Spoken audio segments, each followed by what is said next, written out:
Hello everyone, অনেকটা সময় পর ক্যামেরার সামনে আবার এলাম। তো এখন ঘড়িতে বাজে 5টা, আমি একটু পরেই সন্ধে হয়ে যাবে। তারপর আমরা কি হয় না হয় সমস্ত কিছু তোমরা আমার এই ভিডিওটা দেখতে থাকো। আর যদি ভিডিও ভালো লাগে অবশ্যই একটা লাইক করো, কমেন্ট করো আর শেয়ার করো। আর আমাকে ভালো লাগলে একটু সাবস্ক্রাইব করে দিও। পাশে থেকে সবাই ছোট চ্যানেলটাকে একটু বড় করতে সাহায্য করো। তো এই মাত্র ওপরে এলাম, রুটি তো করা হয়ে গেছে 8টার সময়। তো নিচে মিটিং হচ্ছিল, যে তোমরা তো জানোই আমার ননদের বিয়ে আছে। তো খাবারের মেনু ঠিক করা হচ্ছিল, নিচে আর মেনু ঠিক করা হলো। তো কী কী খাবারের মেনু হলো না হলো সমস্তটা পরে জানাবো, কারণ একটু তাড়াহুড়োর মধ্যে আছি। এক্ষুনি একটা জায়গায় বেরোতে হবে, একটু দরকারেই যাবো আর কি, তোমাদের দাদাভাই আর আমি। তো তাই জন্যই বেরিয়ে পড়বো। আর নিচে খাবারের মেনু ঠিক করা হচ্ছিল, তোমাদের দাদাভাই নিচে ছিল। তো সবাই মিলেই আর কি আলোচনা করা হচ্ছে, সবাই মিলেই এই মেনু আর কি ঠিক করা হচ্ছে। কে কী বলছে সেটা সমস্ত কিছু আর কি হিসাব করে মেনুটা ঠিক করা হলো। তো এই এখনও নিচে সমস্ত আলোচনা হচ্ছে, ঠিক হচ্ছে এখনও তো জানি না। তো আমরা একটু বেরোবো বলে তাড়াহুড়ো করে ওপরে এলাম। চলো আমি রেডি হয়ে নিই, পরে তোমাদের সবটাই জানাবো। তো এখন যাই। আর রাত্রে রুটি হয়েছে, তরকারি কী হয়েছে জানি না। তো তরকারি কী হবে সেটাও বলতে পারছি না, জানি না কী হবে। তো বেরিয়ে পড়লাম, তো রেডি হয়ে গেছি। দেখতেই পাচ্ছ তাড়াহুড়ো করে রেডি হয়েছি, কারণ হাতে সময় নেই। 9টা অলরেডি বেজে গেছে। যার কাছে যাবো তিনি তো 8টা থেকে বসেন, তো দেরি হয়ে যাচ্ছে, তাই 9টা বেজে গেছে। তো তাড়াতাড়ি করছি। তো পরে তোমাদের সাথে কথা বলবো। এখন বেরিয়ে পড়ি তোমাদের দাদাভাইকে নিয়ে, পরে দেখা হচ্ছে। বলো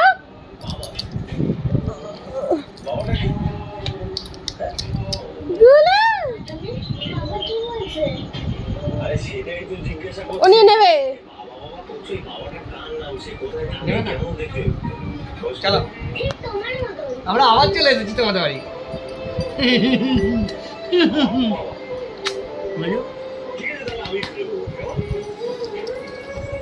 আমার ব্যাগটা নেবে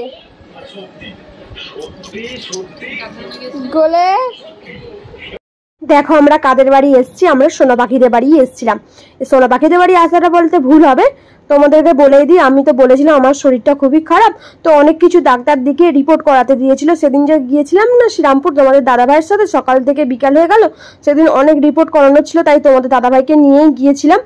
আর তারপর রিপোর্ট করিয়ে আজকে ডাক্তার, যেহেতু মায়েদের ওখানেই ডাক্তারটা বসে, তো তাই ডাক্তারের কাছে গিয়েছিলাম। আর এদিকে আমার সোনা পাখি দেখো সব ব্যাগ থেকে টেনে টেনে বার করছে আর ব্যাগ হাঁটকাচ্ছে। গেলেই ও ব্যাগ হাঁটকাবে, ব্যাগে কি আছে সমস্ত কিছু বার করে দেখবে। আমার সোনু কি আছে মানু আমার ব্যাগে? ক্যাডবেরি তো নেই। হ্যাঁ আছে তো, ব্যাগের ভেতর আছে। হাটকে বার করো তো দেখি। দেখো সোনা পাখি আমার ব্যাগ থেকে সমস্ত জিনিস বার করে একটা একটা করে ফেলে দিচ্ছে।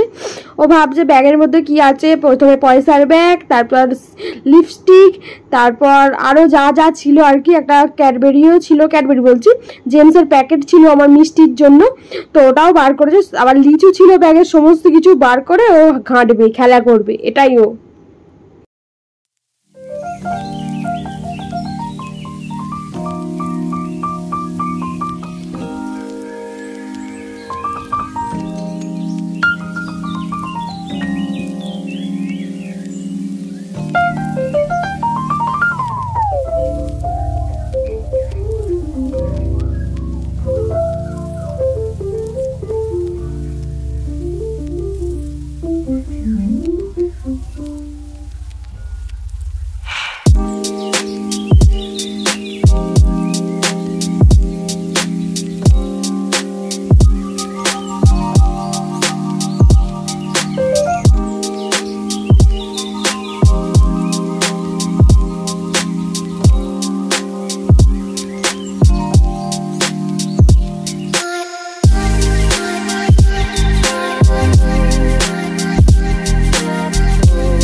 আমারও মনে ছিল না আমার ব্যাগের দুটো লিচু ছিল, তোমাদের দাদাভাই কখন রেখেছে।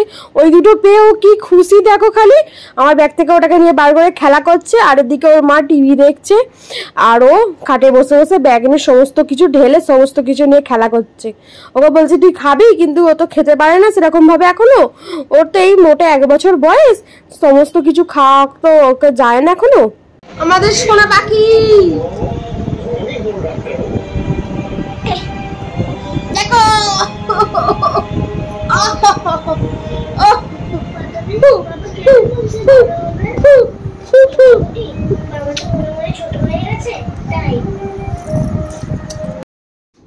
আমাদের সোনা পাখি কিন্তু এই মাত্র 1 বছর 1 মাস বয়স, দেখো দাঁড়াতে শিখে গেছে, কেমন ধরে ধরে দাঁড়াতে শিখেছে, আর মুখটাকে কেমন করছে দেখো, ঠোঁটগুলোকে এরকম করে করে আওয়াজ করবে মুখে, আর এরকম করে দাঁড়িয়ে পড়বে। আর লিচুগুলো কিন্তু হাত থেকে ছাড়েনি, ওর মশাই বলছে মানু দাও আমাকে লিচুগুলো, আমি খাবো, তুমি তো বাচ্চা খেতে পারো না, মশাই ওকে বলছে। ও ঠিক উঠে উঠে দাঁড়াচ্ছে, দেবে বলে হাতটা বাড়াচ্ছে, কিন্তু আবার নিয়ে নিচ্ছে, এত চালাক না কি বলবো। আর কি পাকা, ওর পাকা পাকা কথা শুনলে আমি নিজেই যেন পাগল হয়ে যাব, যেন মনে হবে ওকে নিয়ে সবসময় খেলা করি, ওকেই চটকাই, ওর কাছ থেকে আর আসতে ইচ্ছা করবে না।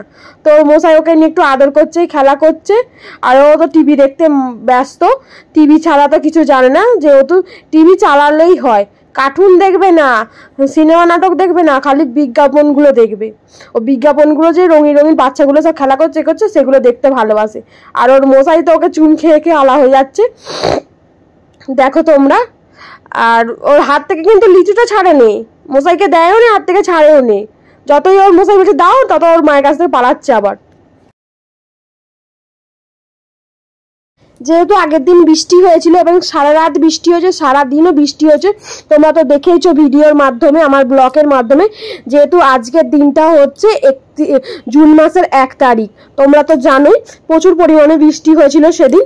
তো তোমাদের আমার মায়ের বাড়ি খিচুড়ি হয়েছিল, আমাদের বাড়ি খিচুড়ি হওয়ার কথা ছিল, বাট তোমাদের দাদাভাই খিচুড়িটা অতটা পছন্দ করে না, তাই আর খিচুড়ি খাওয়া হয়নি। কিন্তু আমার মন তো খিচুড়ি চাইছিলই, কারণ বৃষ্টি হবে আর বাঙালির মনে খিচুড়িটা হবে না, সেটা আবার হয়। আর আমার দাদাও না তোমাদের দাদা ভাইয়ের মতো খিচুড়ি পছন্দ করে না, তাই আমার মা আমার দাদার জন্য চিকেন করেছিল, আর বাড়ির সবার জন্য খিচুড়ি করেছিল। যেহেতু আমার বাপি খিচুড়ি খেতে খুবই ভালোবাসে, আর আমরাও খিচুড়ি খেতে ভালোবাসি।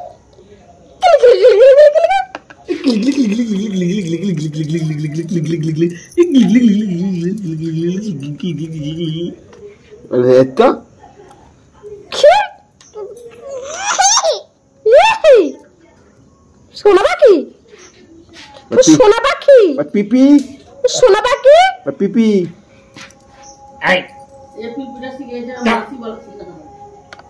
পিপি, সামনে বলি শিখে যাবে। মতি মতি মতি মতি মতি মতি মতি মাছি মাছি,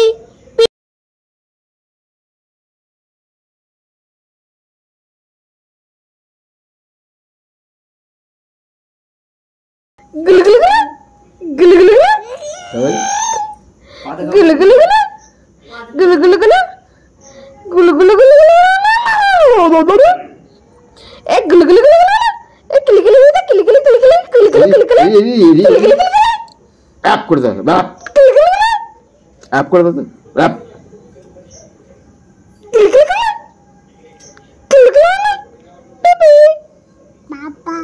পাপা বললাম, পিপি, হ্যাঁ পাপা বলবি, পাপা পাপা, পিপি পিপি, মানে চ মানে বলো পিপি পিপি। অবশ্যই অ্যালার্ম দিয়ে শোনাবে,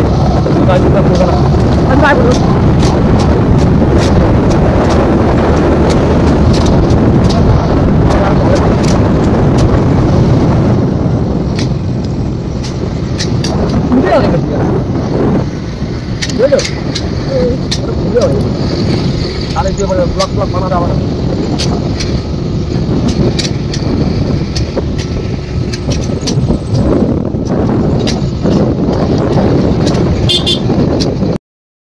ডাক্তার দেখিয়ে তারপর মায়ের বাড়ি গিয়েছিলাম আর একটা কারণে খিচুড়ি খাওয়ার লোভে বলতে পারো, কারণ বৃষ্টি হচ্ছে আর খিচুড়ি না খেলে যেন মনটা খুসখুস করে। আর তোমাদের দাদাভাই খিচুড়ি খায় না, আর আমার দাদাও না খিচুড়ি খায় না, দুজনই সেম। তো মা দাদার জন্য চিকেন আর ভাত করেছিল আর বাড়ির সবাইয়ের খিচুড়ি। তাই মা যেহেতু জানে আমি যাবো ডাক্তারখানা, আর গেলে তো মায়ের কাছে যাবোই, কারণ সোনা পাখি আছে, সোনা পাখির কাছে যাবো না এটা কখনো হতে পারে, ওকে না দেখলে তো মনটা কেমন হবেই। তো ওর জন্যেই যাওয়া। তো গিয়েছিলাম, গিয়ে একটুখানি খিচুড়ি খেলাম। আর তোমাদের দাদাভাই তো আর কি খিচুড়ি খায় না, ওর জন্যে পরোটা মা করলো, আর চিকেন তো ছিলই, ওটাই ও খেয়ে এলো। ও যেহেতু মায়ের হাতে চিকেন আর পরোটাটা খেতে ভালোবাসে সেই জন্যেই। তোমাদের দাদাভাই দেখছো তো, বলে ব্লগ করবে না, কিন্তু আমাকে বারণ করে ব্লগ করো না, কিন্তু একেবারে যে জোর করে বলে তোমার যেটা ইচ্ছা করো, কিন্তু সে আমার এবারে যেটা ইচ্ছা আমি শুনি আর নাই শুনি। তোমাদের দাদাভাই বারণ করে, তাও আমি যে আমার ইচ্ছা হয় করি, কি করব, একা একা থাকি তো, তাই ব্লগটাই স্টার্ট করেছি ব্লগ করা। তো তোমাদের যদি ভালো লাগে অবশ্যই একটু লাইক কমেন্ট শেয়ার করো। দেখো কথা বলতে বলতে আমরা বাড়ির কাছে চলে এলাম। দেখো এটা দিল্লি হাই রোডের সামনে আমরা চলে এলাম। তো আমরা বাইপাস ধরে বাড়ি যাচ্ছি, আর মিনিট 5 পর আমরা বাড়ি পৌঁছে যাব। বাড়ি যাওয়ার পথে একটা থানা পড়বে বড়ারবিট। তো আমাদের তো বলেইছি যে আমার সিঙ্গুর, হুগলি ডিস্ট্রিক্ট সিঙ্গুর এদেতে বাড়ি, হুগলি ডিস্ট্রিক্ট সিঙ্গুর বর্ডার গ্রাম পঞ্চায়েত আর কি বাড়ি। তো হাইরোড টোপকে আমরা যাব, তার বড়ার যে বিট হাউস বলে ওখান দিয়েই যাব, ওর পাশ দিয়েই আমরা বাড়ি ফিরবো। তো ওখানে শিব মন্দিরটা তোমাদের একবার একটু দেখিয়ে দেবো, কি সুন্দর শিব মন্দির। ওখানে পুজোর সময় প্রচুর পরিমাণে লোক খাওয়ানো হয় শিবরাত্রিতে।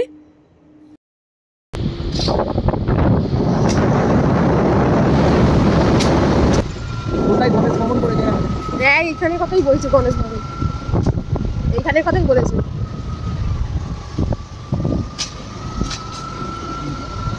তো কথা বলতে বলতে বাজারে চলে এলাম, বাজারের পাশ দিয়ে দেখো চলে এলাম গলি দিয়ে বাড়ি এসে এবার গাড়িটা রেখে ওপরে উঠবো।